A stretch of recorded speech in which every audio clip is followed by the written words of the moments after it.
নমস্কার, তোমাদের সকলের প্রিয় পাঠশালায় আরও একটি নতুন ক্লাস নিয়ে হাজির হলাম তোমাদের সামনে। আজকে আমি তোমাদের সাথে আলোচনা করব তৃতীয় শ্রেণীর রায়মার্টিন কোয়েশ্চেন বুক 2026-এর গণিতের পঞ্চম স্কুলটির প্রশ্ন উত্তর। আমি আজকের ক্লাসটি শুরু করে দিচ্ছি, সকলে মন দিয়ে দেখে নাও। পঞ্চম স্কুলটির নাম হলো বনগাঁ 1 নম্বর চক্র। একের প্রশ্নটি আছে, সঠিক উত্তরের মাথায় টিক চিহ্ন দাও। ক 44/4 ভাগটিতে ভাজ্য হলো 4, 44 না 11। ভাজ্য আমরা কাকে বলে জানি? যে সংখ্যাটিকে ভাগ করা হয়। তাহলে এখানে 44 সংখ্যাটিকে ভাগ করা হচ্ছে, তাহলে 44 সংখ্যাটি হয়ে যাবে ভাজ্য। খ 12 থেকে পরপর 5 বিয়োগ যায় 2 বার, 4 বার না 3 বার? দেখো 12 থেকে 5 5 বার 6, 7, 8, 9, 10, 11, 12, 7, আবার 5 দিয়ে বিয়োগ করব 2, তাহলে 2 আর 5 দিয়ে বিয়োগ করা যাবে না, তাহলে একবার, দুবার। গ ভাগশেষ ভাজকের চেয়ে ছোট, বড় না সমান? ভাগশেষ একদম ভাগ করার শেষে যেটা পড়ে থাকে, তাহলে ভাজকের থেকে ভাগশেষটা হয়ে যাবে ছোট। পরবর্তী পৃষ্ঠায় কি কি প্রশ্ন দেওয়া আছে দেখে নেওয়া যাক। খ 8 বার 5 ঘর লাফালে যাওয়া যায় 40, 45 না 50? 5 8 40। উয়া প্রদত্ত চিত্রটিতে ড্যাশটি ত্রিভুজ আছে, 2টি, 3টি না 4টি? 3টি। দেখো 1টা, 2টো আর পুরো একটা, 3টে। 2-এর প্রশ্নটি আছে, শূন্যস্থান পূরণ করো। ক 50 পয়সা যোগ 50 পয়সা সমান ড্যাশ টাকা। 50 পয়সা যোগ 50 পয়সা সমান 100 পয়সা। তাহলে আমরা কি জানি 1 টাকা সমান হয় 100 পয়সা, তাহলে কি হয়ে যাবে 1 টাকা। খ বিজোড় সংখ্যার এককের ঘরের অঙ্কগুলি। কত কত বিজোড় সংখ্যার এককের ঘরের অঙ্কগুলি?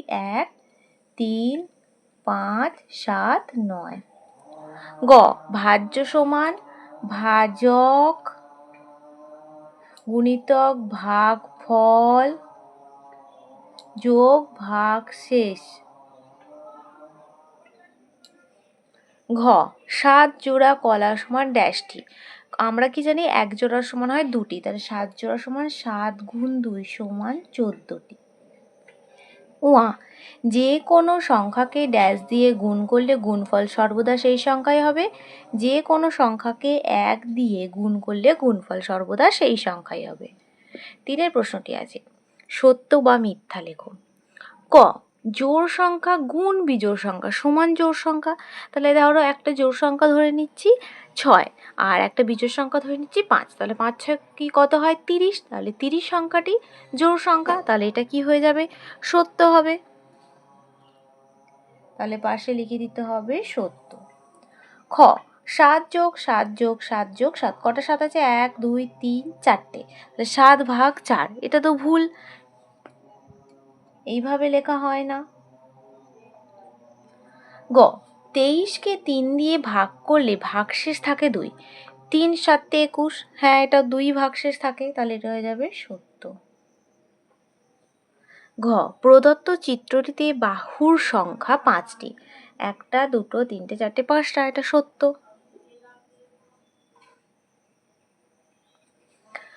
4-এর প্রশ্নটি আছে, গুণ করো। 135 গুণ 7, 5 7 35, 5 হাতে রইল 3, 3 7 21, 22 23, 24, 4 হাতে রইল 2, 7 1 7 আর 2 9, তাহলে গুণফলটি কত হলো 945। 5-এর প্রশ্নটি আছে, ভাগ করো। 615 ভাগ 5, 5 1 5, 5 থেকে 6 বিয়োগ করলে হয়ে যাবে 1, 1টা নেমে যাবে, 5 2 10, 1 নেমে যাবে 5, 5 3 15। 6-এর প্রশ্নটি আছে, বিন্যাস দেখে পরের গুলি আঁকো। দেখো প্রথমে ওপরে তীর চিহ্ন দেওয়া আছে, তারপরে নিচে, তারপরে দুটোই ওপরে, তাহলে দুটোই তারপরে কি হয়ে যাবে নিচের দিকে হয়ে যাবে। তারপরে আঁকাটা দেখো এইভাবে হবে, এটা এইভাবে হবে আঁকাটা। 7-এর প্রশ্নটি আছে, চিত্র অঙ্কন করো। যে কোনো দুটি, প্রত্যেকটি করে দেখাচ্ছি। ত্রিভুজ, বর্গাকার চিত্র, বৃত্ত আর আয়তকার চিত্র। দেখো আমি এখানে ছোট ছোট করে এঁকে দেখাচ্ছি, তোমরা যখন আঁকবে স্কেল এবং পেন্সিলের সাহায্যে আঁকবে।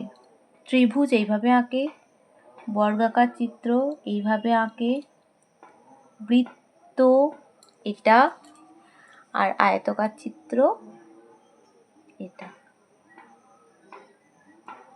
বোঝা গেল?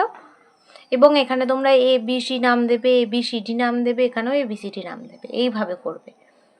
8 প্রশ্নটি বলেছে, দেখো, যে কোনো 3টি প্রশ্নের উত্তর দাও। 4টি করে দেখাবো। কয়ের প্রশ্নটি বলেছে, মা 303টি নারকেল নাড়ু তৈরি করেছেন। আমাকে 3টি জারে সমান ভাগে ভাগ করে রাখতে বললেন। আমি একটি জারে কটি নাড়ু রাখলাম? কি করতে হবে? 303 ভাগ 3 করতে হবে। 8 কয়ের প্রশ্নটা দেখো, 303 ভাগ 3 করব। 3 একে 3, 0 নামবে, 0 ঘায়ে 0, আবার 3 নামবে, 3 একে 3। তাহলে উত্তরটা কি লিখবো? আমি একটি জারে কটি নাড়ু রাখলাম? অতএব আমি একটি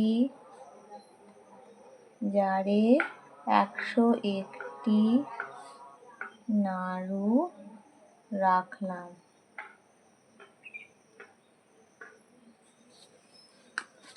কয়ের প্রশ্নটি বলেছে, একটি গরুর গাড়িতে 7টি বস্তা আছে, প্রত্যেক বস্তায় 75টি শসা আছে। গরুর গাড়িতে মোট কটি শসা আছে? কি করব? 75 গুণ 7 করব। কয়ের প্রশ্নটা 75 গুণ 7, 5 7 35, 5 হাতে রইল 3, 7 7 49, 50 51 52। তাহলে অতএব দিয়ে উত্তরটা কি লিখে দেবো? গরুর গাড়িতে মোট কটি শসা আছে? অতএব গরুর গাড়িতে মোট 525টি শসা আছে। ঘয়ের প্রশ্নটি বলেছে, গোপার দাদু গোপাকে 40 টাকা 50 পয়সা দিলেন। গোপা 7 টাকা 50 পয়সার ফুচকা, 5 টাকার আলু কাবলি খেয়েছে। এখন গোপার কাছে কত টাকা আছে? তাহলে প্রথম আমরা ফুচকা আর আলু কাবলি এই দুটোকে যোগ করব। যোগ করে যেটা পাবো সেটার সাথে 40 টাকা 50 পয়সা আমরা কি করব? বিয়োগ করে দেবো। দেখো, তাহলে আমরা এখানে কি লিখব? গোপার দাদু গোপাকে 40 টাকা 50 পয়সা দিলেন। গোপা খেলো ফুচকা আর কি আলু কাবলি। ফুচকা কত টাকা খেয়েছে? 7 টাকা 50 পয়সা। 7 টাকা 50 পয়সার আলু কাবলি 5 টাকার।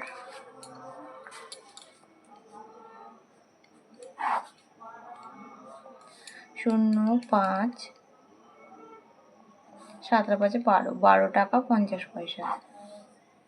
এবার তাহলে 40 টাকা 50 পয়সা গোপা দাদু গোপাকে দিয়েছে, তাহলে 40 টাকা 50 পয়সা থেকে 12 টাকা 50 পয়সা বিয়োগ করে দেবো। 2 থেকে 0 10 দেবো, 8 হাতে রইলে 11 2, 2 থেকে 4 বিয়োগ করে 2, কত হলো? 28 টাকা। অতএব দিয়ে কি লিখে দেবো? এখন গোপার কাছে কত টাকা আছে? অতএব এখন গোপার কাছে 28 টাকা আছে।